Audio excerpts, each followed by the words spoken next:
Hi guys! So ayan, kakalinis ko lang sa kwarto ko and tignan nyo naman yung higaan ko. Sobrang ganda, sobrang linis. And sa mga nagtatanong kung saan ko nabili tong mosquito net ko na parang naging kwarto ko na din siya agad-agad is dyan ko lang siya nabili sa Yellow Basket. And ayan, tignan nyo naman sobrang ganda mga be kasi nga talagang kulog na siya as in.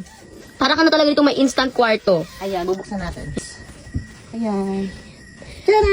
Ayan, may kortina din nga siya guys kasama. Libre na yan, kasama na yan. And meron na rin siyang ganito guys. Ito yung pangkabit sa kortina. Ayan, Yes, tingnan pwede nyo din naman. siyang i-open.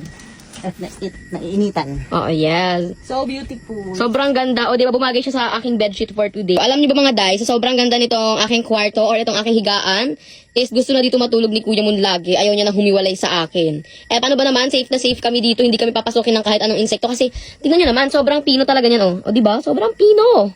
Hindi ka talaga niya papasukin kahit siguro langgam, hindi kaya pumasok dyan. So, ayan, kung nagustuhan niyo rin ang aking mosquito net na sobrang ganda, ilalagay ko na lang yung link dyan sa Yellow Basket. Meron pa kayong mga iba't ibang design na pwedeng pagpilian. Go!